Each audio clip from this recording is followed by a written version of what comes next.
Shadow of the Conqueror is the breakout debut novel by Shad M. Brooks. Truly incredible. I absolutely loved this book. Honestly, it's one of the best books I've ever read. S. Keith Hall. The tale of a deposed, tyrannical emperor who embarks on a journey towards redemption. The 82-year-old Dalen, once known as Dalus the Conqueror, is cursed, becoming a youth, and obtains the mythical powers of the legendary Arch-Knights. Battling inner demons, his violent and cruel inclinations, and enemies both old and new, he ventures onward trying to fight back the growing darkness threatening the world. After all, who better to hunt monsters than the greatest monster the world has ever known? This novel is gripping and masterfully crafted within its world. Shad Brooks defies all preconception of a first novel and hits the ground running with a skill few writers can match. Seth Patchell. Shadow of the Conqueror is based in one of the most well-crafted and unique fantasy worlds the genre has seen in many years, and fans of the novel have been craving to see it depicted visually.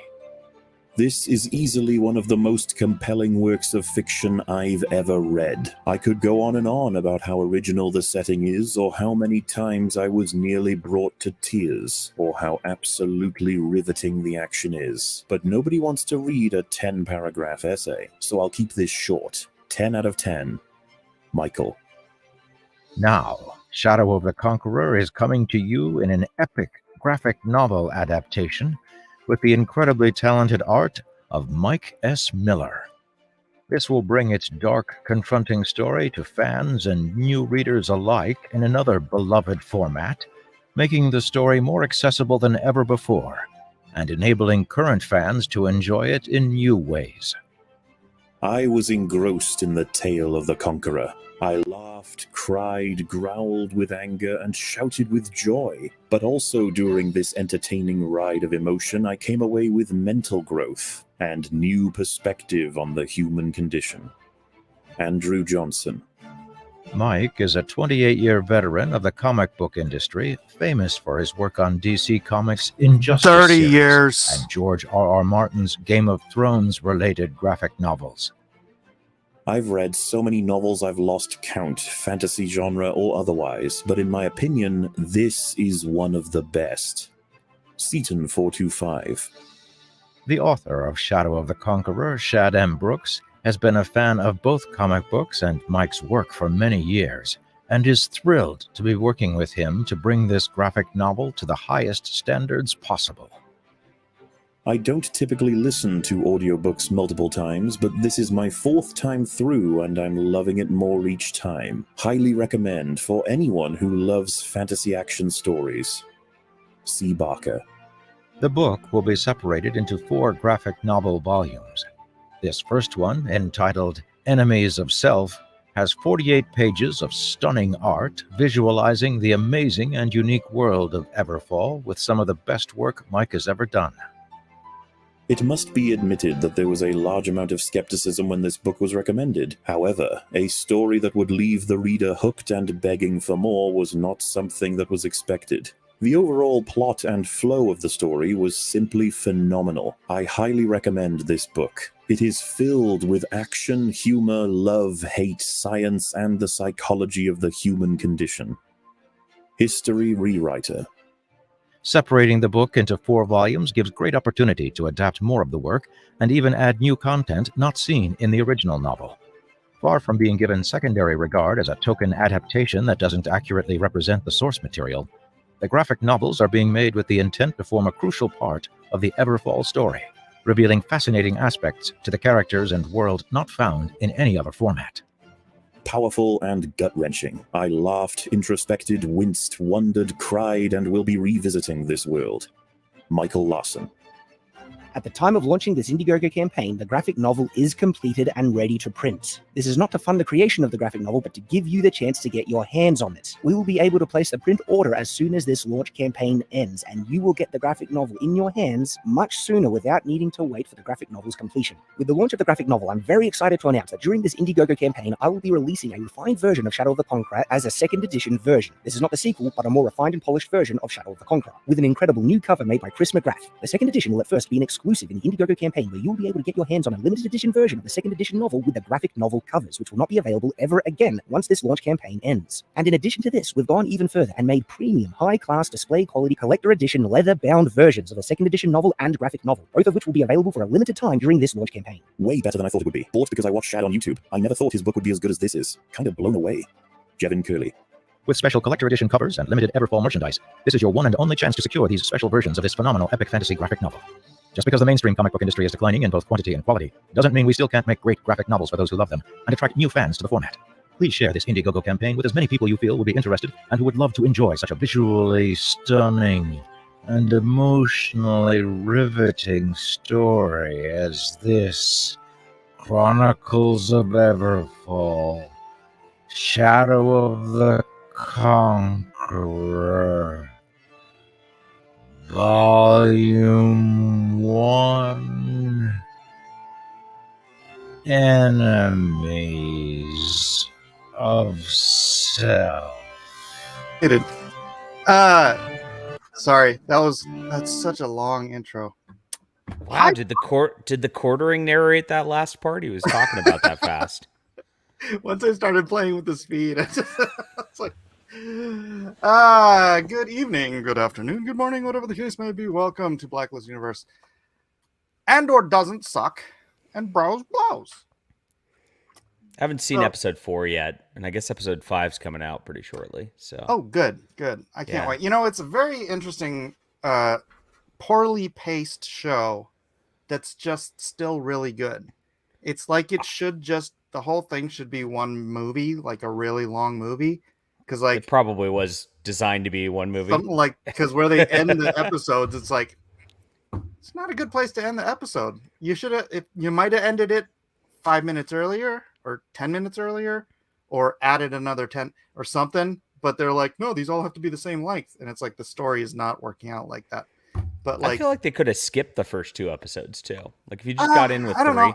I like a slow burn as long as it's well done, and I think it is well done. You know what's interesting is I hear some of the complaints about the show is that it is not Star Wars. It doesn't feel like Star Wars, right? And I'm like, yeah. When people tell me I don't look like I'm 50, I just tell them this is what 50 looks like. You don't look like you're 50, Mike. I'm 51, but this is what 51 looks like. Right? When people say I don't look Japanese, I say, this is what Japanese looks like. This is what Star Wars looks like. And it's you know, people forget that Star Wars is an entire galaxy. And like, I mean, I did have that feeling when the prequels came out. When the prequels came out, I'm like, this doesn't feel like Star Wars at all. And it didn't. That really didn't feel like Star Wars. Like, I would say Andor does feel like kind of, I mean, at least it feels like it's in a gritty, space opera environment. You know, I mean, the prequels really just were like, oh, this is Bugs Bunny in space, you know? So. Nisa don't want to be here, right. That's a far stretch from Yoda. You know what? I'm gonna drop the link in the chat and hope that nobody stupid comes in. What do you think? Good idea, bad idea? I hope Testify HD comes in. Well, there's a couple of people in there. I wouldn't mind popping in. And I can always not let other people in. So, let me put my headphones on. How's your day been, John? I've been great. I was just kind of going over on the kiwi farms, where I like to post from time to time. And Kiwi's back. Yeah, where it's back up. Keffels Is it did the same nothing. website, or do they? Yeah, kiwifarms.net, right? And so Keffels accomplished nothing, and it's back. And the Comicsgate thread is therefore back, and therefore, that's kind of where I hang out. And it's they're talking about stuff and talking about the comic book hut in his you do recall the great one, the People's Champion, the comic book hut. Yes, I Yes. do remember the People Champion, the comic book hut, here to tell you all the stories that Doug Ernst tells me to tell you.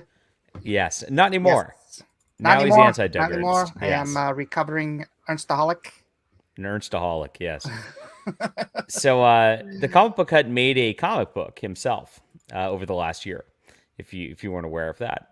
It is a he actually was playing with Jonah and the whale, the biblical story, and then trying to put it into space and all that. And he's an amateur artist, so it looks on the amateur side, of course, but cool, whatever. It's different, and it didn't fund very well on Kickstarter when he tried to put it up, and that's kind of when he got into the fight with Tim Lim and Doug Ernst, who, for all they complain did they about fail everybody. to promote him? Yeah, they wouldn't let him on on their shows, wouldn't help him, wouldn't back him. Imagine that. Remember the guys who were complaining about gatekeeping, 3 years ago? Now they're gatekeeping the hut. It's amazing. Good to see you too. Tehillim. Tehillim. Oh, hey Tehillim, how you doing? Tehillim. I saw him in England Teens chat earlier. Tehillim. So Oh, Englentine. yeah, I like Englentine. yeah, I like him. England Teen too. He's a good guy. He is. Hello from Perth, Australia. It's the Hey, Sam Rogers. west northern end, I believe. So I guess the hut's going to release it on his own on Amazon or something like that. And you didn't offer to let him to sell it on your website? No, he can sell it on my. He can come on. I can put it on my website if he wants, but nobody goes to my website. What did you get to drink? This was a nightcap stream. Oh, I'm not drinking on a Monday night. I'm playing tennis tomorrow. Oh, I Yeah. drink before I go to bed every night. Every night? 2 drinks, doctor's order. Intervention. Yeah, no, I This is only two drink drinks. on like 1, 2. weekends. Yeah. Especially not if I'm playing Well, tennis I the next don't day, drunk, no John. way. That's the difference. You drunk. I don't drunk. I only drink. Yeah, it's true. But no, even a drink or two will throw me off like for really? sports. Yeah. Interesting. Hello, Gary Gary. Shipman, hero of the people. Gary. Hero of the people, Gary. They were saying on the thread that I'm not as good of a salesman as my good friend Ethan Van Sciver, well,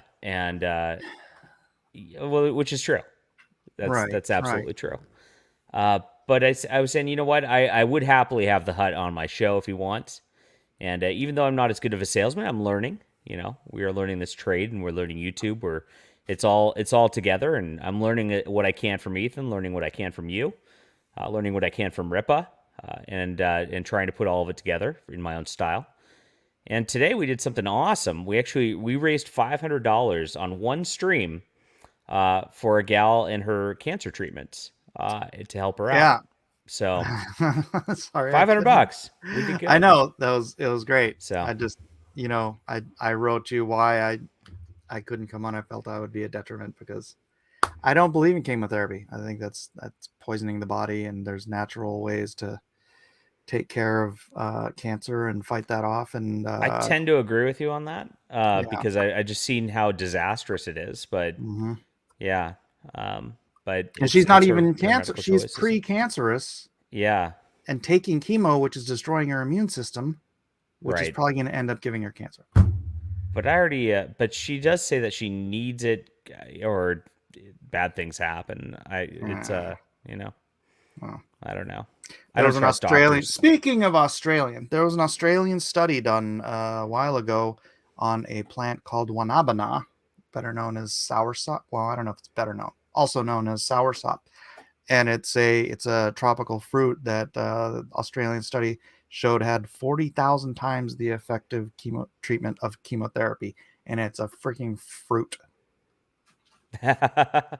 I hope it does. I mean, I would love for this stuff to work out. I don't know. You can't Yeah, I patent don't a trust fruit, doctors. John. You can't patent a fruit. Therefore, that study That's will true. stay in Australia.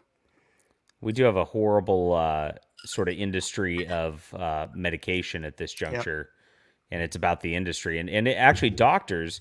I mean, I don't know if you've been to a doctor in the last couple of years, but they go and it's like they check their little like e-wiki. Oh, great, he's got a runny nose. Oh, it's COVID, and they just kind of do that. So you're almost better off diagnosing yourself at this point. It's kind of weird. Yeah, I do go to a doctor. I take blood pressure medicine. Mm. It's the only thing I take. And so I was there, and I've had this problem with my arm for like a year and a half or more. What's wrong with it? And I think it's like a rotator cuff thing, but like, yeah, I can't go back further than this. But here's the thing. I had an x-ray there at the doctor, and then he said that they couldn't find anything in the bones, so there's no cracks or anything like that. So then he was gonna wanted to send me for an MRI. I know a kid in my junior high group. Dude, he just had surgery for a rotator cuff issue, and it's like, And he's like in eighth like grade. 8. No. Seventh He's one grade? of the leaders. He's one, Okay. but he's a senior in high school. Wow. And they're cutting him open and stitching stuff in his shoulder. And I'm like, yeah, I'm not gonna do that. So I went How do you know if you have a problem with that? Because I've got like a tight problem in my Oh, no. arm now. So what would happen is if I reach back too far, it would feel like somebody was hitting my shoulder with a sledgehammer. Oh, It would that just bad, be this huh? nerve pain that would just shoot Oh, through that's no me good. for like a minute. It would just be this constant pain. But I've went to the acupuncturist last week and then twice last week, and now I can do this, and it still hurts a little bit, but it's like that pain is like Nice. 90% gone. And so I'm gonna go there and Tomorrow. I'm going talked tomorrow. about That's this. right. I have an appointment Yeah. tomorrow. I actually know Mike's life schedule. It's kind of weird. No, but and I was talking to him, and I was like, so I used to go to this place called Alpha Biotics, which this dude did acupuncture, acupressure, chiropractic, and basically he just beat you up, right? And I had this just like I had worked like 48 hours straight, and my neck was just jacked up, and I couldn't barely move one time. And he went in there, and he just beat me up and stuck me with pins for like 2 hours. And like the next day, I was all sore, and then the day after that, I was right as rain.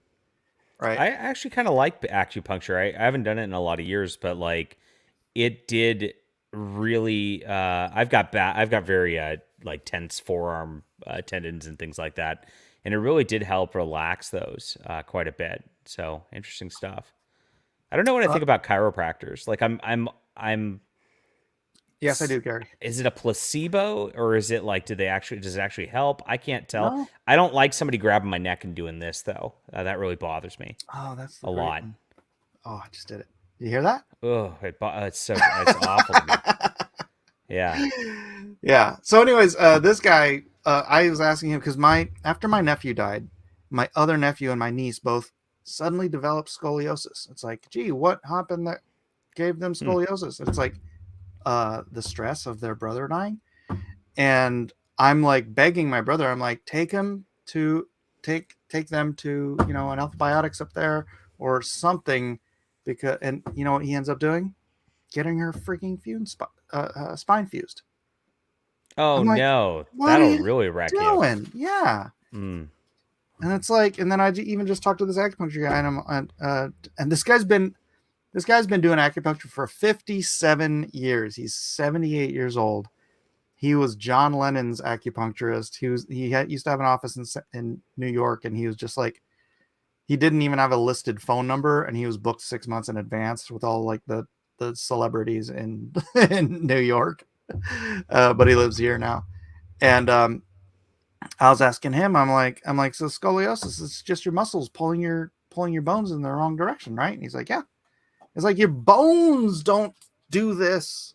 Right. It's your muscles, right? And like, probably could have fixed them up in a couple sessions of acupuncture, and instead cut her open, glue, fuse her spine together. I'm like, Just think of all that insurance money, though.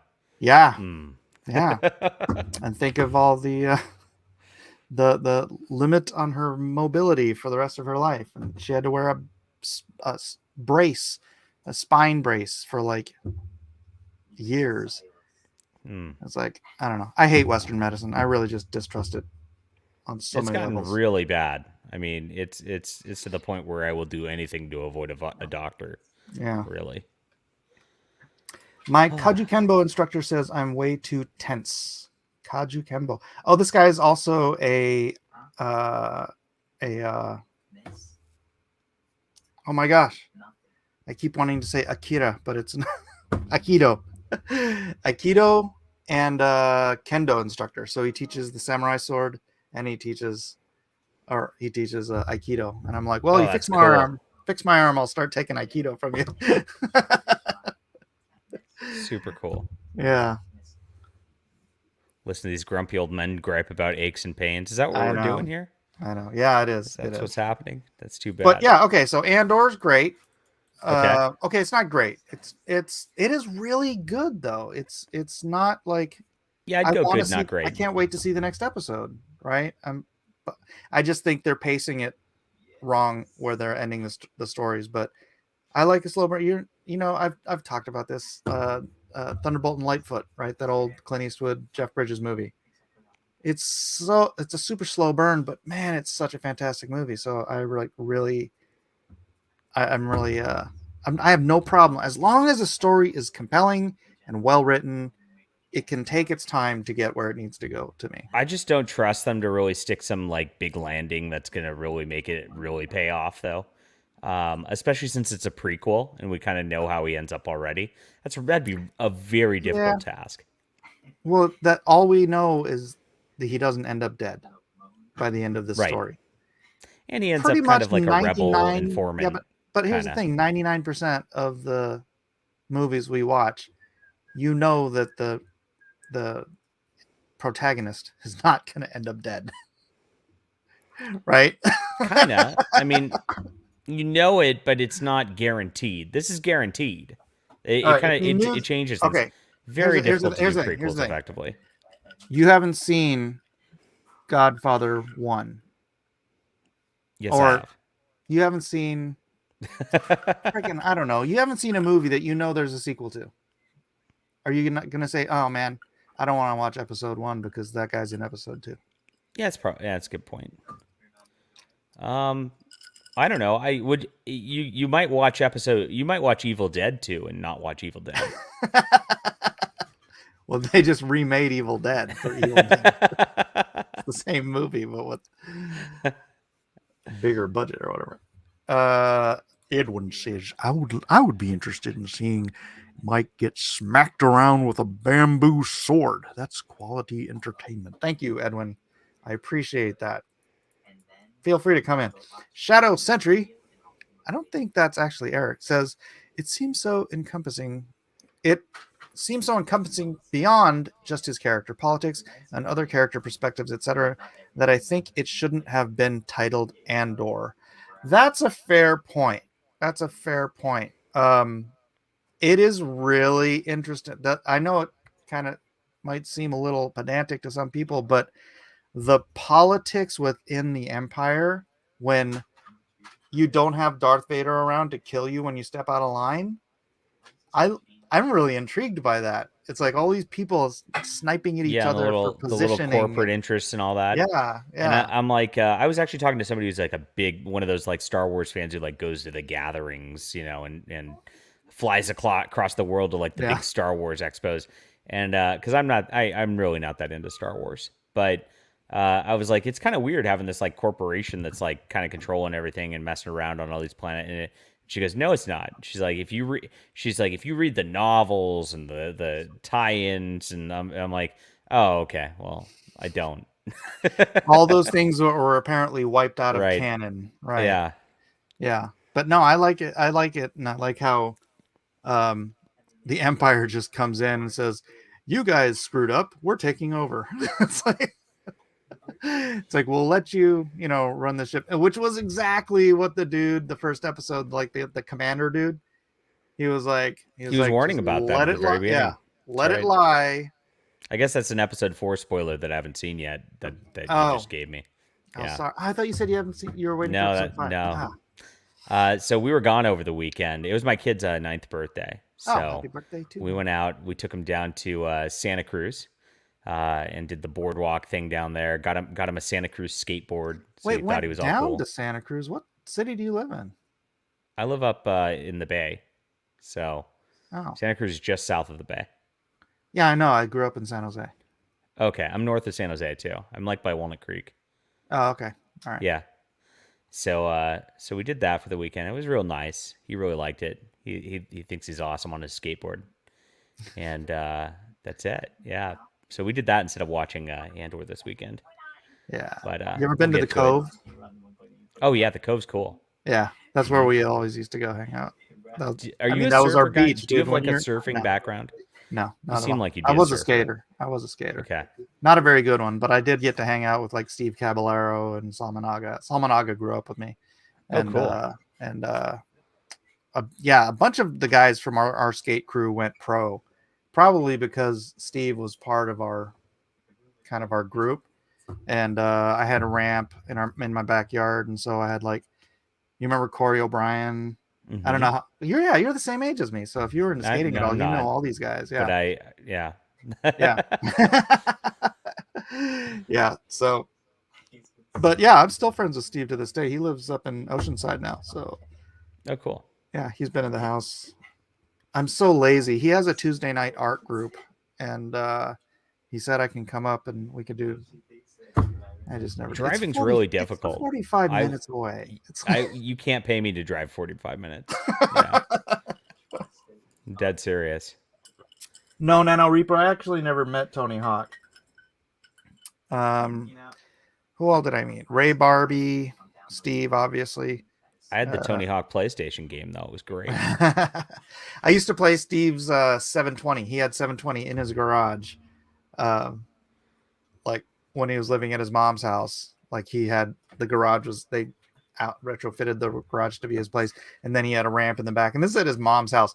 His ramp took up her entire backyard, like house to fence. It was a ramp. That's sweet. But yeah. Anyways, enough about old skater stuff. Yeah, you can. I guess you can't see. I also used to do graphics for Black Label. Oh, really? Wow. So I'd know John Lucero too. Wow, you know everybody. Not everybody. I don't know Tony Hawk. That's true. So, yeah. Anything else about Andor? I mean, I know people. I know I need to see the episode. Yeah, I'll have to watch I just it and come watched back. it, which is why I was like, I don't think I'm gonna get to it tomorrow either. So my older kid it's like the end of the quarter for their school, and so he's got like they have to read I think 800 pages a quarter, and of course like especially since I write every day, getting him to read is like pulling teeth because he doesn't want to do what I want to do, I guess. So he always like puts it off to the end of the quarter, and he has to read like 100 pages a day. So I'm just like, we can't watch our shows, dude, because you didn't read all quarter. It's awesome.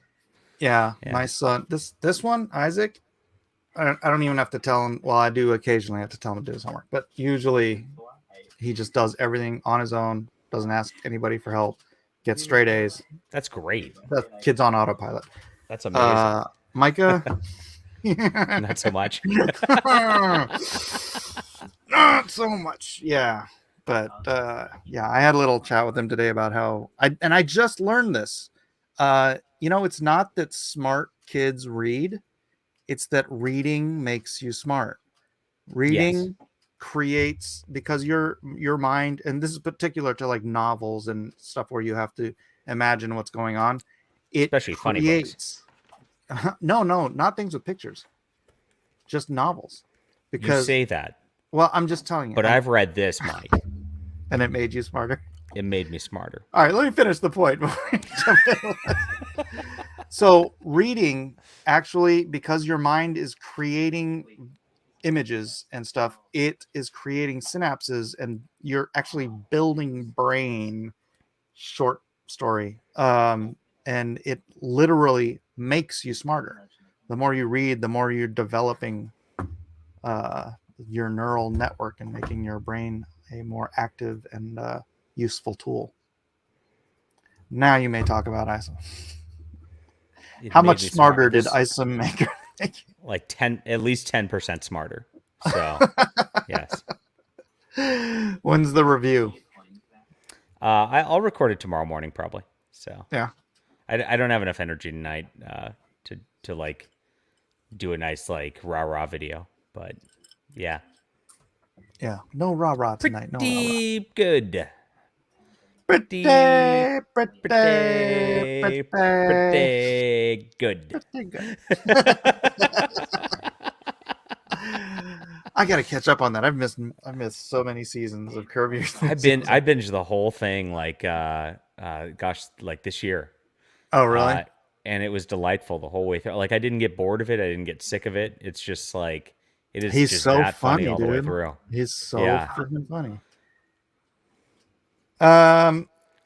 So you did the video after I sent you the article on bros. Yes. Thank you, Mike. How's the video doing? How is the video doing? Let's take a look. It wasn't doing as hot as my prior videos from the weekend. But it was doing solid as I recall. Yeah. So I had to it's done 500 views so far since this afternoon, which is not bad. That's yeah. pretty good. But better than this your weekend's old average. videos, oh my gosh, Mike, I had let's see. On Friday, I had 2,000 views on my Trevor Noah video. Then Saturday, I got 5,000 views on my Rob Liefeld humiliates Mark Wade, which was great. And so the reason that got 5,000 views, Clownfish TV actually referenced the video. I found out. Oh, did he? So thank you, Clownfish TV. Nice. And then I've got 1,500 on the 5 hottest women in mainstream comics, which was watched on your good friend John Malin's channel last night. Who? Your good friend John Malin. Not ringing a bell. Yeah, well, it was there. And then I got 1,100 on the woke or losing the culture war, which is about the Armor Wars announcement because of course they can't really strong female lead. I realized after it, like, wait a minute, if they're doing Armor Wars, they could make Riri Williams in the Armor Wars and make it a strong female lead, which would be a bummer. I hope they don't do that. I bet they do. You bet they do? I bet they do. Oh, I hope they don't. And, it's so funny, dude. Man. No, this all kind of gels with, like, so today I had to fight myself from making a video about bros. Okay. About bros.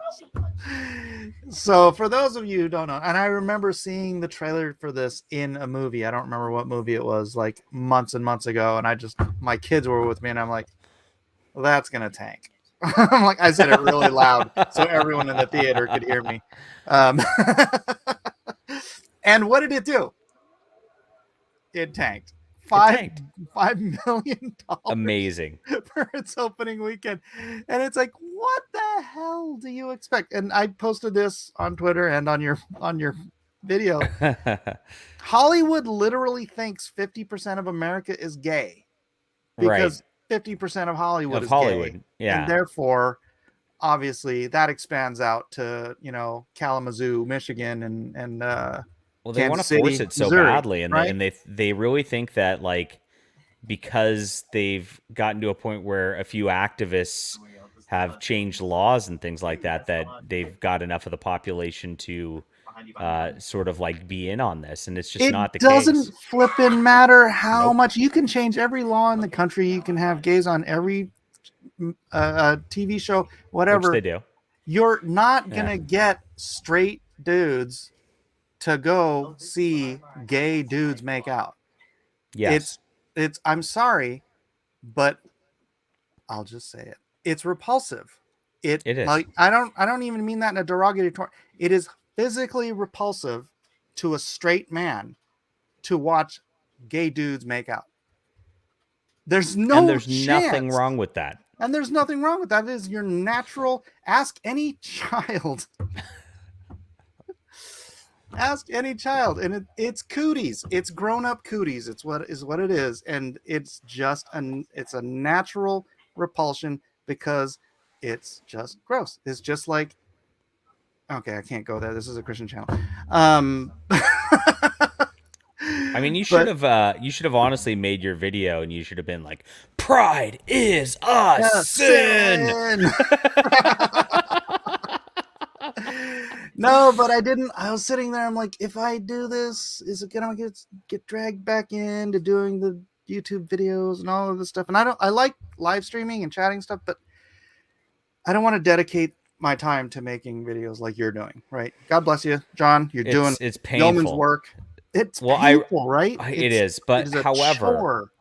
do you know how much easier? Like I have a guy, and he DMs me every day with like video topics, and ever since I had that assistant really helping me out, like it's really just been a lot easier. You mean 'cause then I besides don't have me? to- No, I'm talking about you. Oh. Yeah.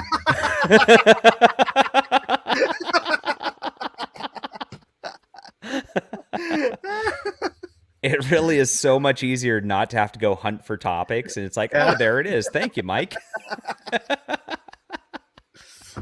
Yeah, and I was just thinking, it's like, look, God bless Gary and Jeremy and all those guys who are out there, and you, making these videos in order to fight the culture war. And I feel really bad because I was so mean to Geeks and Gamers like 3 years ago, 2 years ago.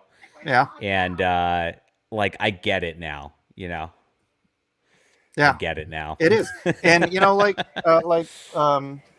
Edwin kind of derides the whole idea of it, but to me it's an important thing because we all play our different parts, just like the body of Christ. Someone's got to be the hand, someone's got to be the mouth, somebody's got to be the eyes, somebody's got to be the ears. Well, these guys are the mouth, right? And they're out there and they are voicing the reason. I was going to say what I am, but it's a Christian channel, so you're the gaseous. No, just kidding. So stick to art, says Alpha Proto. Yeah, I mean, I do just want to stick to art, quite frankly. But I'm happy to provide you with topics. But no, I appreciate also, it. And honestly, it's gonna be helpful all the way around. I mean, right now, I mean, obviously you've got this awesome project with Shadiversity that's just crushing it, and he gets on, you know, way bigger platforms, and because of that, will sell a lot more than I could ever sell in a day. But you know what? Yeah, you got a project or whatever, and you know it's a year down the line, and I have 20,000 subscribers or whatever. That'll be helpful to you to sell some books on that front, and it's open to you. And we were talking with Aaron Lepresti about this too, because Aaron doesn't want to be a full-time YouTuber either. And same thing, like my platform will be open to him too. And it's just like, you know, we can all help each other out, and it's fantastic. Yeah, I love it. Exactly. And it's great because those guys, and like I said, I think you're going to be, you just stick to it, and your growth will just maintain until you've got hundreds of thousands of subscribers of your own, which is the important part, right? And then you know, you got Gary and all these other guys, and they are reaching, I mean, more and more. Gary's up to like 500,000 subscribers now, isn't he? Those guys have followings like the Hollywood actors at this point. They really influence as much as, like, I was watching Jeremy Geeks and Gamers go at the She-Hulk actress on Twitter, and she actually had to reply because like he gets so much attention to it that, you know, I mean, it matters, and she has to like get in front of the PR of it. It was amazing. Yeah. So, and it was really funny what she said. Did you see that this morning? Yeah, I can't remember what it was, but I did watch. She basically admitted that she didn't care what the audience thought or whatever, if it was good or not. She was like, I got paid, it doesn't matter. And, right. Yeah. So it was like, this is Hollywood for you. No. Yeah. Yeah. Mm-mm. Look, she's I don't know. I mean, I don't want to judge.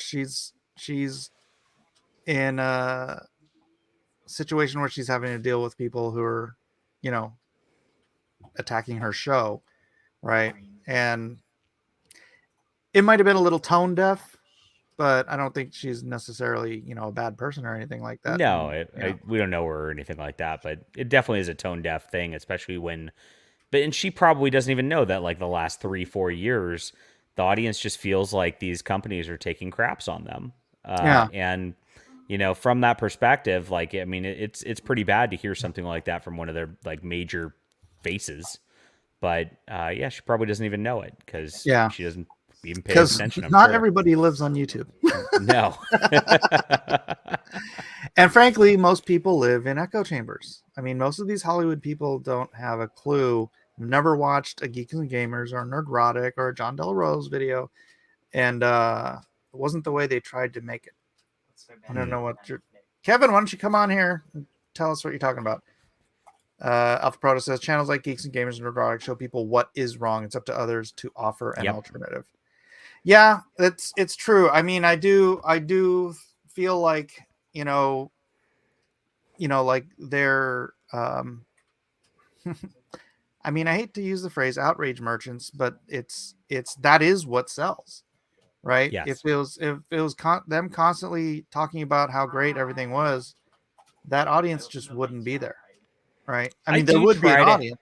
There'd be an audience. I do try to actually go through and like at least like a couple times a week talk about something positive, because just so it's not negative all the time, because honestly there is something to having that negative energy around, and it's only negative and negative and negative, and that messes with your psyche to some degree.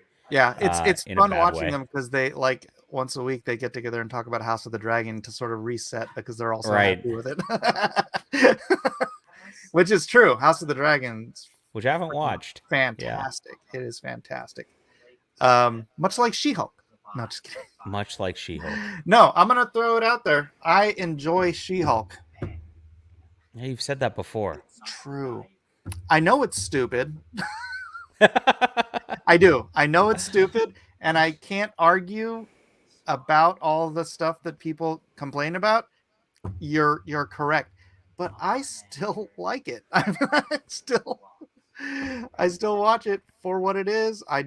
My expectations were never very high at all. And I do find myself laughing a couple times or more every time. She-Hulk sucks, dude. Yeah, but you know what else sucks that I also still like? Howard the Duck. I am perfectly aware that Howard the Duck sucked. But I love that movie. You love that movie? I had a friend who loved that movie in high school, and I was like, you're crazy. Yeah. It's so bad it's good. That might be what it is. That might be what it is. It's so bad that it's good. Actually, I can't even really say it's good. I'm just saying that I enjoy it. I understand. I was all excited for this, and so I read John Byrne's She-Hulk run last year. So good. I mean, the best comics I ever read, maybe. I read it when it came out. And then I attempted to read Dan Slott's She-Hulk. And I actually, people speak pretty highly of it. I don't have a problem with it. It's not like political or anything like that. That's not my problem with it. But it is really slow. And Dan Slott thinks he's a lot more clever than he actually is what it comes down to. And so I'm about halfway through that. And once Slott ends, Peter David picks it up, and Peter David is also he's a really nasty on the political end, but he's so talented. I've never read anything bad by Peter David, so I'm interested in that. But it's a weird thing. And then I read Charles Soules. So he's a newer guy. Do you know who he is? Mm-hmm. Charles Soules. He was actually a lawyer, and so he went in from that perspective, and he had, believe it or not, he had Javier Pulido on the art, and I thought that was the most atrocious art I've ever seen in my entire life. Until recently. I don't know. No, probably that was it. Let me find it. Javier Pulido, She-Hulk, and I don't usually find his art that bad. It's literally just the She-Hulk. Looked horrible to me. And maybe you can tell me why I'm wrong, Mike, because you usually about the art. Usually like stylistic things, and I'm usually a little more, I guess, cringy about stylistic things. But tell me why I'm wrong, because I thought this looked like crap. What's the book about? It's about her being a lawyer as She-Hulk, so it's very like her, being quirky lawyer, Probably the show is based on this. I don't like. Gosh, I wonder if this started with Image, because Image used to be a lot of very professional type. Oh man, This drives me crazy. Comic artists and stuff, right? And Yeah. then Jim Valentino took over and started bringing in all this independent art, bringing independent art to mainstream publishing. And this, I think, filtered into what we're seeing Mike. today. With this would be great if it was like from Fantagraphics on Coffee Shop Talk, Coffee Shop Talk, the comic book, right? That'd be Look at this perfectly page. Like, good art. Look at how lazy this layout is. Yeah, it is a lazy layout. But that's what I'm saying. This shouldn't be at Marvel. No. It's not that it's bad art. It's that it should never have graced the pages of a Marvel comic book. You're looking at She-Hulk and you're like, why? Why is she so ugly? And that's a problem, you know? Yeah. Oh my gosh. Ugh. And then what's the deal with Red She-Hulk? Why? Oh. So they did that in the like that started with Jeff Loeb, actually. Oh, did it? Yeah. And I so like Jeff. so He's a friend. Chuck has choice words to say about Jeff Loeb's writing. By the way, I've known Jeff much longer than I've known Chuck. I've known him since the early mid-90s. I don't know. I've never Early known 90s, anything early about him 90s. personally. I like Jeff Loeb's writing, so I don't have a problem with it. But Jeff is the one that Yeah. got me in trouble because he is the one. I was on a Superman panel at the time at San Diego, and I was on with Jeff. He was writing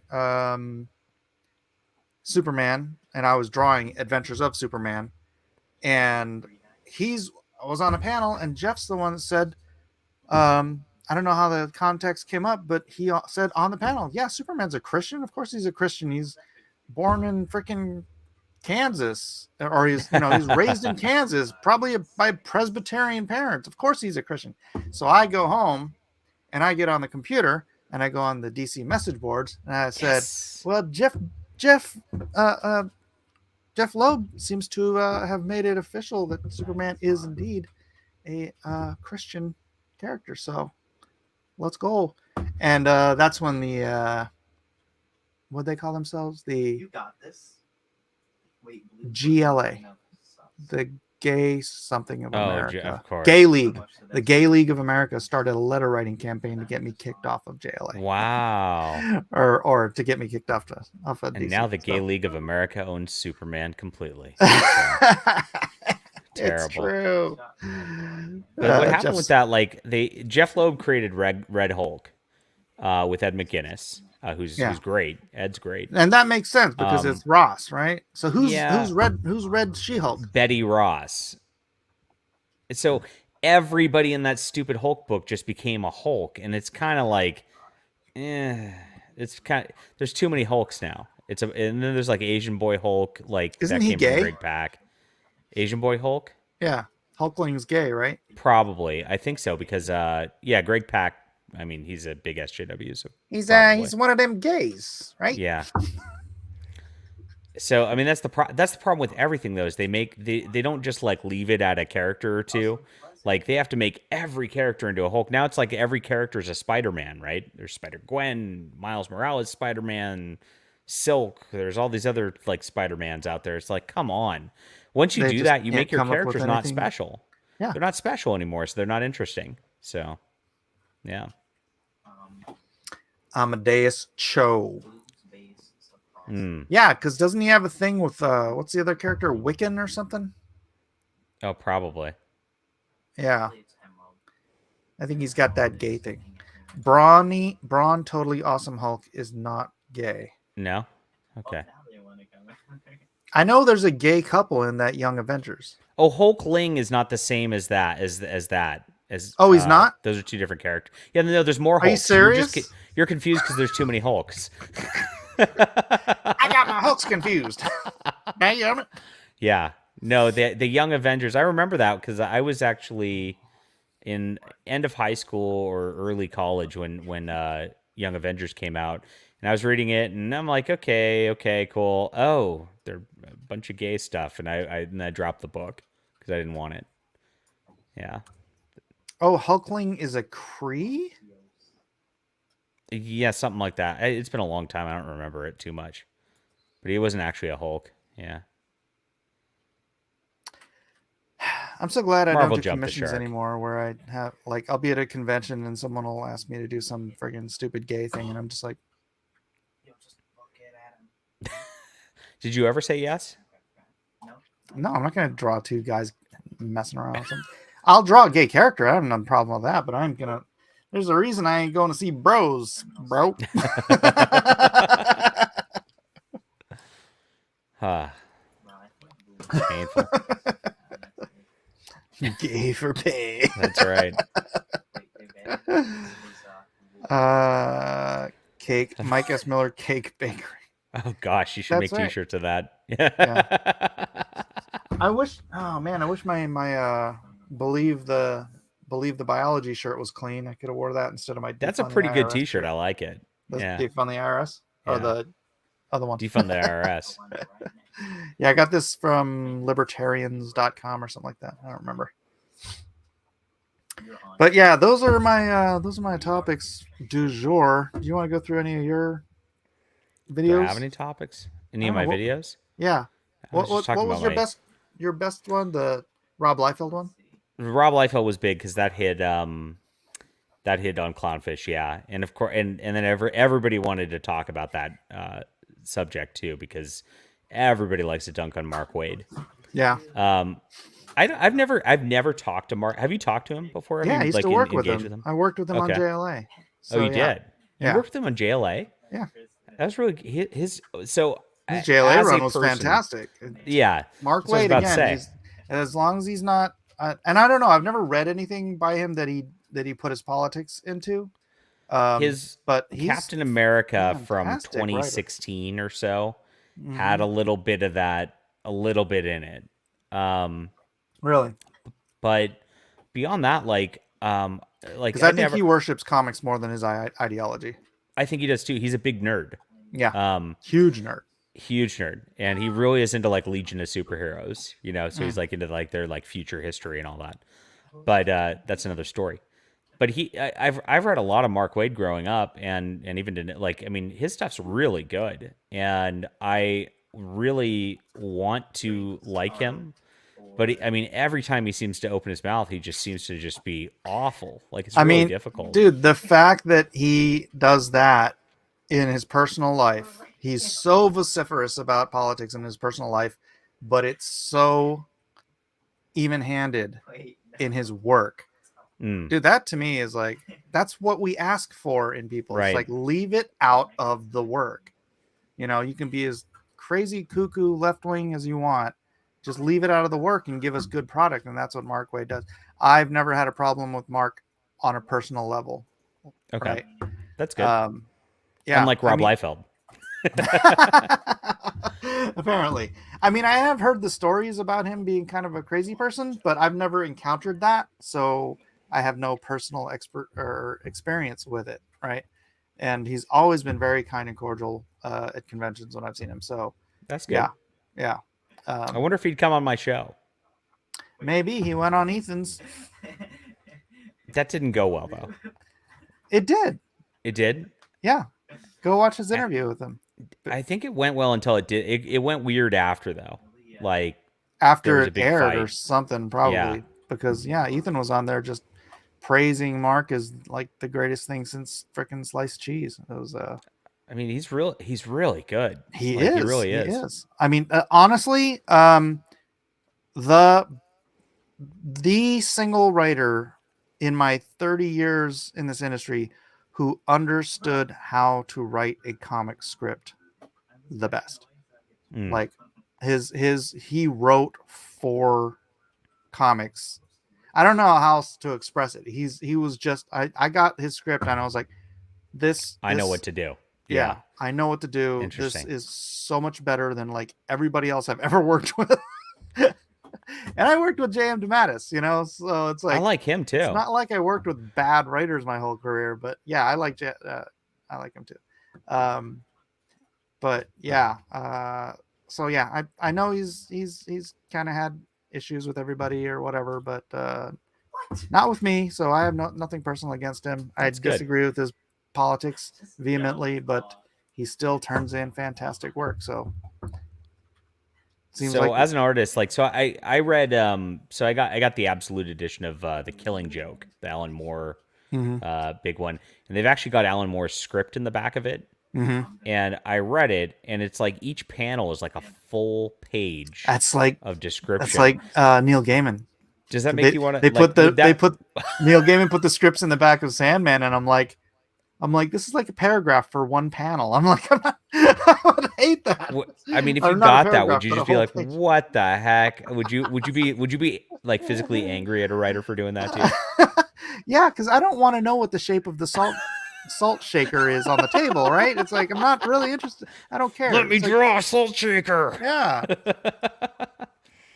Oh man, little bottle That's with just, an S on top. It's like, that's a different level of crazy, I think. yeah, Yeah.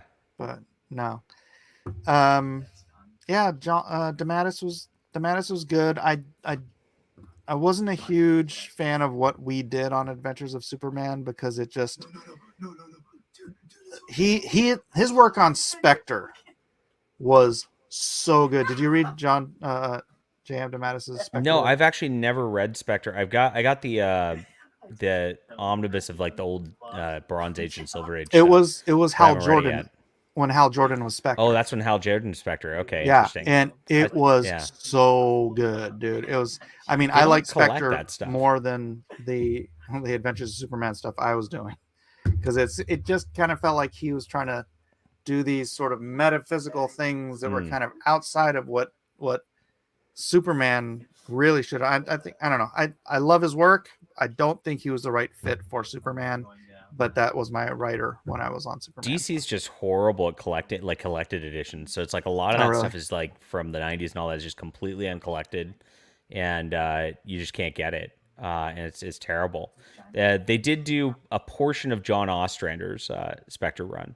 And Ostrander's a really interesting writer who's really underrated too. I've noticed he's up there these days, but he doesn't get a lot of love.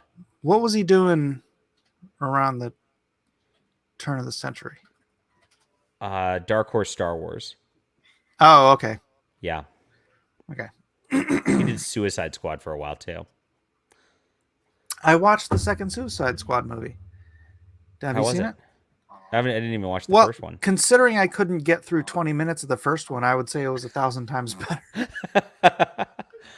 First I've one just was heard so many bad. terrible DC movie stories that I just usually just don't watch them unless like later on somebody it's like going, this is actually pretty good.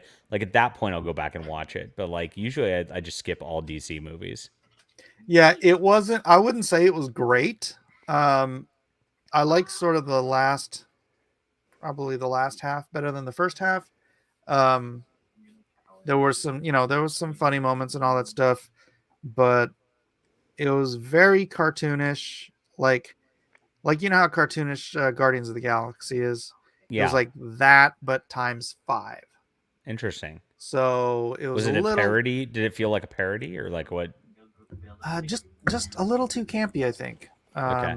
And I know Margot Robbie is just a beautiful young woman, but I just hate her as Harley Quinn. I don't know why.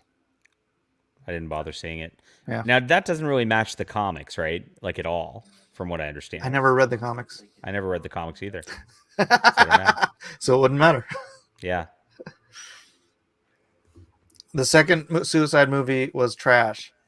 The first Suicide movie made me want to commit suicide.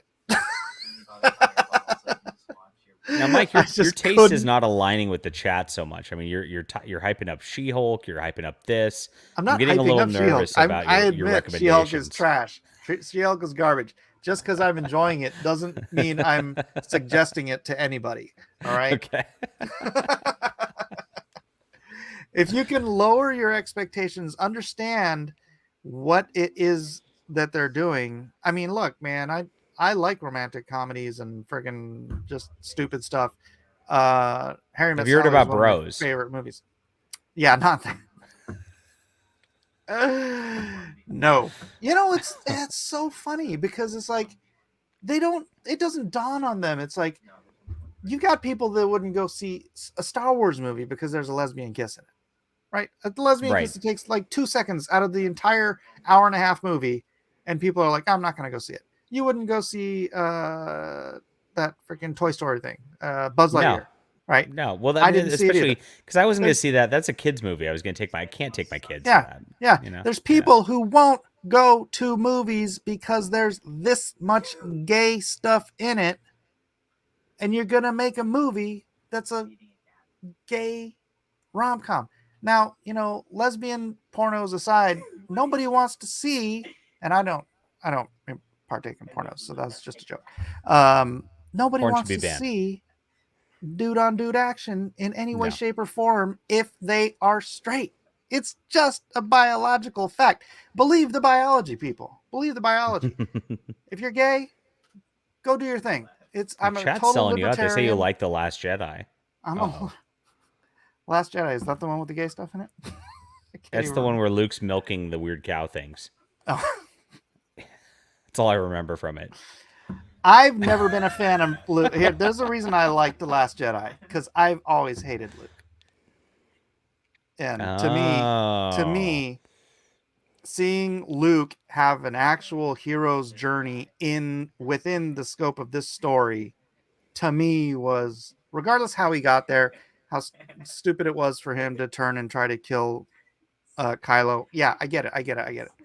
All the arguments I understand, but that hero's journey he goes through, where he's despondent and dejected and has given up on everything, and then he has this ray of hope and expends his life trying to save his friends. To me, that at least was a hero's journey that I could say, I didn't like this character, but at the end, he did sacrifice himself for his friends, and that to me was that was good. I know people didn't like how it went out. Lots of people hated it. And yeah, Rey is an absolute Mary's when she lifts all the rocks up and the thing. I'm just it's painful. I tried to forget this. She's the single greatest force wielder in the history of Star Wars. It's amazing. What's your favorite rom-com, Mike? Because the chat is now interested in this line. When Harry Met Sally. When Harry Met Sally. I'm gonna go with 10 Things I Hate About You. Oh, that was a good one. Yeah, that was a good one. That's a good Yeah, one. They don't make those anymore. What was it based on? It was based on Shakespeare. Was it really? Taming of the Shrew. Really? Yeah. I didn't know that. Now think of Taming of the Shrew, and then Wow. think of 10 Things I Hate About You. That's pretty deep. I guess that's why it works. Mm-hmm. Don't mess with it. It was just like Quentin Tarantino taking Sitting on Fire and turning it into Reservoir Dogs. Mm. Right? Huh. Direct correlation to that and 10 Things I Hate About You and Taming of the Shrew. So if I just take Taming of the Shrew and put it in space, like I'm gonna have a good comic book. Is that? Dang, there you go, dude. Is that the deal? Is that what we're getting at right here? Yeah. Yeah. Let's go. I got to make it extreme, though. Rager says, I literally do not know anyone who praises The Last Jedi in real life. This is even from people who saw it first and thought they liked it, and they are normies. Well, here's the thing. I saw it at first, and I thought I liked it, and I enjoyed it, and I still like that thing about Luke Skywalker, because, like I said, I've always thought he was just the whiny brat part of Star Wars. I was always the Han Solo guy. I'm Han Solo. Here.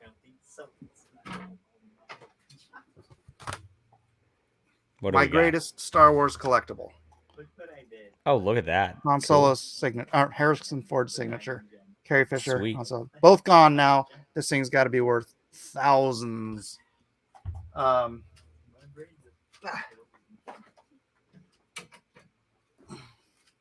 And my dad looks like Harrison Ford. Wait, like Harrison Ford died? Huh? Harrison Ford died? Oh, no, he didn't die. What was I talking about? You said both gone now. Yeah. Just gone from Star Wars. Oh, God. Harrison Ford will die on his next plane. Next time he takes his plane up. It's amazing that guy's like survived that. Like, what a survivor. Yeah. But again, Harrison Ford, I love him, absolutely love him, love everything he does. Politically an idiot. Political moron. Interesting. Yeah. I'd expect him to be like kind of a MAGA Chad, you know. I would too, because like he Yeah. spends his time out in like freaking Montana being a Right. carpenter and stuff. It's like, bro, what? Yeah, sorry, I put you in the grave Yeah, early. Chad, Harrison. that was know. not good That of was weird. Mike. Yeah. But Carrie's gone. That thing's still worth thousands. When Harrison Ford's gone, I'm gonna have to put that in a freaking slab or something. Or I could just sell it now and buy Bitcoin with it. So Bitcoin's kind of at a low again. Like, so this is a really good spot to get in, Oh right? yeah, it's a great time to get in. I thought so. I'm thinking about it. Yeah, that's funny. He's a pilot. My dad was a pilot, and Harrison Ford looked like my dad. My mom would watch, like, after my dad died, my mom would watch, like, Harrison Ford movies and just miss him. Miss my dad. It's like, oh, watching. Aw. Yeah.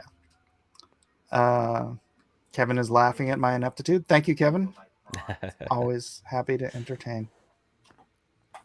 They killed Han in the first movie. Yes, they did. They did. They sacrificed Han Solo for character development for Kylo Ren, which I would be okay with had they followed through. Man, why didn't they just get one mother flipping writer director team for this whole thing? Why do they have to break it up to people with different visions? I think that was where they totally dropped the bomb, dropped the whatever. Oh, we did have one big piece of news today that I didn't go over on anything. Oh, what's that? Patrick Zurcher. You saw his comments on comics? So you know Patrick Zurcher. I've heard. I don't know him personally. Okay. Well, he's a lefty. Yeah. Just like all of them. Look what he has to say about comic books, Mike. About comic books? Yes. So somebody said, I mean, it makes sense, though. Superheroes have always been about flash and style. And right now, queer culture is big on glitz and glam, as well as growing acceptance within our society. Patrick Zurcher says, no, it doesn't make sense. Heroes are very physical. They punch stuff, more or less diametrically the opposite of queer culture. I wonder about sales. Queer culture books don't rank so high in sales. I think it's an attempt at pleasing everyone, which no one can do. I was looking at a queer horror anthology a couple weeks ago. It ranked 53 in horror anthologies on Amazon, which is not very good on categories like that.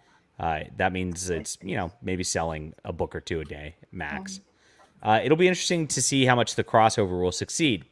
All this stuff I just tweeted, there are creators who are literally afraid to say it. Masculinity is out of fashion, and that's not a false observation. We live in weird times. No, it's the gay crap. What? Yep. What? Can you show me later when I'm not on stream? What is it? What is it? I mentioned in a what? Lady who wrote the play and an article about the play. On an article. What's his name? Oh, Look at it. What's happening here? let me read it on stream. Do you? Oh gosh. So Eden's in a play. Article. Okay. Eden's in a play, and she was Only my name is in it. she was mentioned in the play. Oh, sweet. Dr. Robert Bellamy is a superstar professor who believes in artistic excellence and the canon. He is supported by his wife, Katie Bellamy, Rebecca Hart, and his colleague, John Kane, Gary Talixon. He worships Shakespeare and, as a fellow playwright, aspires to create beauty and genius in his work. He is an inspirational teacher. His students, Olivia, Jamie Pileski, Sadie, Eden Lorna, and Rochelle Angelica Tenorio, love him. He is determined to wrench control of the theater department from Dr. Julia Hernandez, a person I should probably not read the whole thing. She goes by Eden Lorna. That's her stage name. Interesting. Yes. No, Eden's not playing a man. I think Marvel GC see all the queer stuff on webtoons and other online books and think that's what superhero comic people want. They think they're the same audience. Yeah, and a lot of Actually- webtoons just not paid. Also, True. you got to remember. Oh, Mike froze, unless I froze. I don't know which one of us froze. He looks frozen, though. Am I the only one here, chat, or am I not here, chat? Is Mike here and I'm not here? Or am I here and Mike's not here? That is the StreamYard question. I can't tell because the chat's not saying anything. I'm still on. Yeah, okay. What's up, chat? This is my channel now. John Delarose here, the leading Hispanic voice in science fiction. Yeah, this is very interesting stuff to me. I wasn't able to report on this yet. I might write a Bounding into Comics article about this because this is actually pretty good. It's basically admitting that the gay stuff doesn't sell. Oh, that was crazy. Yeah. Welcome back. I was reaching down here and my ring hit the power button on my computer. Is that what happened? Yeah. I'm like, what? Why is my computer shutting down? Oh, man. But yes. All right. So where were you? Sorry. He's admitting that the gay stuff isn't selling. This is really a first step. Is admitting it. Yeah. Yeah, but then he contradicts himself with this. There are creators who are literally afraid to say it, but masculinity is out of fashion. That's not a false adversary. Masculinity is not out of fashion. With their little freaking in their club. clique. That's right. That's right. The people who think that homosexual men are 50% of the population. Yes. Right? Yeah. I love it. I love seeing it. I hope he gets canceled for it and joins us. No, you don't want Zerker in here. What are you talking about? We don't? Okay. I mean, not here. I'm not here. You're there. He can be on my channel. You can be. Yeah. Yeah. We'll just why should everything be blurry? Are we blurry on I screen? don't know. I don't feel like I'm blurry. let It me doesn't look open blurry on my end. It might be your computer. Let me view it on the tube. He's an angry guy, says Kevin Sharp. Interesting. Yeah, I'm not an angry guy. I'm going to have an interesting guest tomorrow, by the way, on my channel. If you guys are not aware. And I do apologize, everyone who is expecting to see me on the channel tomorrow. I'll be at an acupuncture appointment. I'll try to get home in time to catch maybe the last half, but I gotta get this fixed first. So we'll see how this goes. It is another mainstream comic writer from a while back. I guess he's really not a mainstream comic writer now, which is why he probably will talk to me. I think if I asked people who are actually in the business now, they wouldn't reply to me. But it's interesting to see how, even though this guy, he's a liberal, I think. I don't know. Oh, really? I'm pretty sure. Yeah. Isn't it interesting? Like, Yeah. We're in that one group that we're not supposed to talk about on Facebook together. And there's like 120 conservative creators in that group. And all of them don't get work anymore. Right. Yeah. Well, and none of them will like come on. Or like they're coming on they like will. One at a time. It's like you have to. Yeah, a lot of them are just quiet and like don't really stream and do things like that though. There's not good salesmen. But this is an interesting one. So I mean, Eric Larson obviously was a good get, who's like an extreme liberal. I think he's a little more of a tame liberal, but he still is one. And it's interesting to get these conversations. But I'm noticing, like, I guess this is like your class kind of from the 90s, early 2000s, whatever. Mm-hmm. That group, like, even if they have like, even if they'll yell at you in politics, they'll still kind of talk and hang out. The current crop class won't talk and hang out. It's a very different sort of mentality. It's like a cult. It's like a cult. Unlike Comicsgate. That's right. That's right. That's for ValeNed. Freaking ValeNed. What a twerp. And then he does the whole quote tweet thing. It's like, dude, you ever just... I mean, there's a time and place for a quote tweet. It's not every freaking conversation. Every reply is a quote tweet. It's like... Poor Mike. Scotty Richards Studios wants to know what the last straw is that causes you to move from California. I'll tell you my part when God tells me to. How about you, John? My parents are here, so it's like unlikely. I'm unlikely to leave. So I mean, they won't be here forever, but I mean, for now, I want to hang out with my parents. I like it. And I mean, having grown up in the Bay Area is beautiful. Yeah, I mean, everybody thinks San Francisco. Not here. This is not San Francisco. There's a bridge that you can't cross, like on foot. So you're like south of Oakland. Yeah, we're on the other side of the hills of Oakland too. So there's hills, but okay. There's a tunnel between Oakland and us, which is useful. Again, just like you can't cross it on foot. So yeah. No, I mean, I love the Bay Area. I love San Diego more because it's San Diego's beautiful. The temperature, the climate here is perfect 300 days of the year. It's just absolutely. I mean, I go out and I just sit on my porch and to like pray and stuff, and I'm just like so thankful that I live here.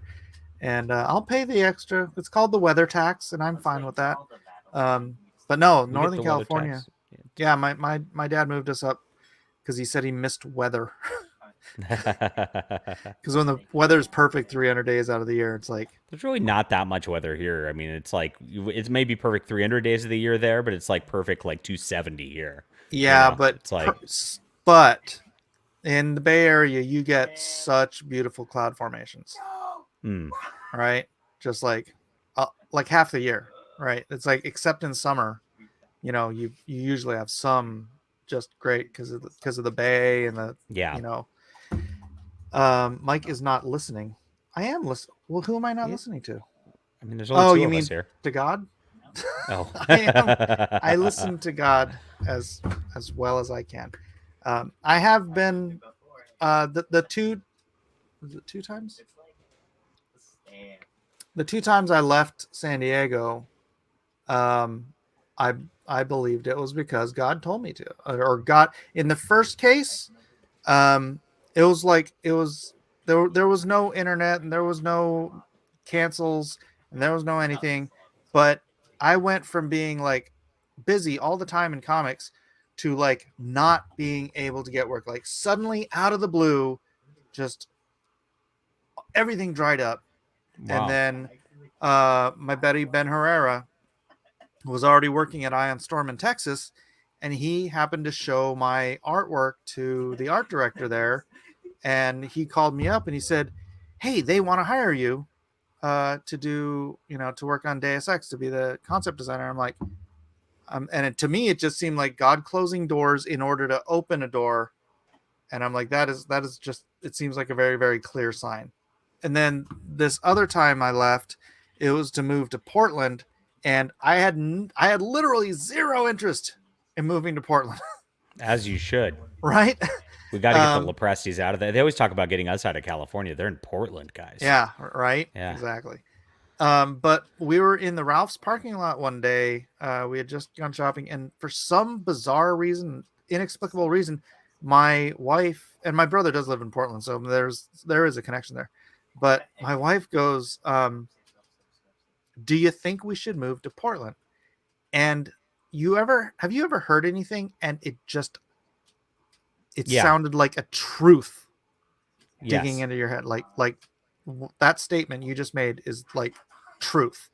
There was a conviction. I'm like, right then and there, I was like, that's what we're supposed to do. And then it took another year for her to be convicted that we should, but it was like God spoke through her, spoke this truth into my soul, and I'm like, that I'm absolutely convicted by that statement that we're supposed to move to Portland. And I didn't even like Portland. I had no interest in moving to Portland. I love San Diego, as you guys can probably tell, but I knew that we were supposed to move there, and so I waited for her to be convicted. I waited for her to, and she did after about a year, and like just constant signs, right? So we moved up there, and because we moved up there, long story short, it's a 20-minute long story, the whole thing. But my dad ended up getting saved right before he died. That's great. Yeah, he was an agnostic since he was like 16 years old, raised us agnostic. Yeah, just yeah. And then we moved back to San Diego because I was at my mom's house, and I remember like sitting on the couch, and she's on the other side of the living room. She's like, "You guys think we should move to San Diego?" And again, boom, I was like, "Yes," and we were, yes. I'm like totally convicted. That was it. So if I hear that truth again, I'll get up and go wherever God sends me. But until that happens, I will enjoy the weather here. Thank you very much. God's telling me it's past my bedtime. So yep. All right, where we're I'm at we're an now. hour 20 into this. John, thank you for coming on and hanging out. Sorry about It was tomorrow. great. Yeah, I will try to Yeah. get there or get in as soon as I can. But No it worries. is what it Chat, is. be there. It's gonna be fun. So Yeah. Baron Everyone, will be do there. Dixon will subscribe. be there. Subscribe to John Delarose. Go Thanks. get yourself some Shadow of the Conqueror. Oh, let's do a real Where are quick you at for this? update view campaign. Drag it over here. We're at $248,205. I'm trying to share the screen. What was Jawbreaker's God King at? 251. Jawbreaker's God King 251, 357. So we're Ooh, you're close. $3,152 away. So, ladies and gentlemen, please do, if you have not already, link is in the description. Back Enemies of Self, Shadow of the Conqueror, Volume 1. It's a doozy. John, tell us about the book. How great It is is it? a fantastic book, guys. If you like, I'm a big fantasy guy. So I really relate to kind of Shad's nerddom here, and it is nerddom. So if you like Brandon Sanderson's epic fantasy stuff, like Robert Jordan's epic fantasy stuff, I'm not going to liken it to Game of Thrones because even though this is a very dark character and it's got a lot of dark background, I feel like Shad just has a lighter tone overall, and so it's not quite there, which is okay because I like Brandon Sanderson and Robert Jordan and all that better anyway. But if you like that, you're absolutely gonna love this. The twist on epic fantasy where you have this like emperor who like really was an evil guy, and now he's kind of been reborn, and he's actually it's almost like a metaphor for Christianity in a way. And now he's trying to like make amends. It's a really great thing, and Mike did an awesome job on the art. It's fantastic, Sir. beautiful stuff, Mike. Yeah, I've been listening to the audio book over and over again so that I can ramp up to write the second one. Boy, there's some really grim stuff in the second book. Oh, maybe I'm It's wrong. going to be a little Yeah. Game of Thronesy. I feel like it's not there on this one, so interesting. Yeah. It's not, but We'll see. he is a so actually there's this one scene and I'm trying to figure it out because he slaughters all these people and I'm like, he doesn't mention it in the novel, but he would be covered in blood, right? After like cutting down 50 freaking people or whatever it is.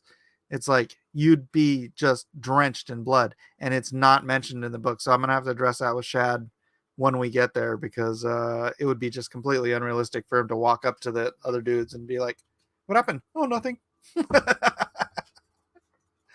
All right, you're muted, but we're out of here. Thanks, everybody. Yeah, my wife's blow drying her hair, so yeah, All right, there you go. God bless All right. us, everyone. John, hope to see you tomorrow. Night.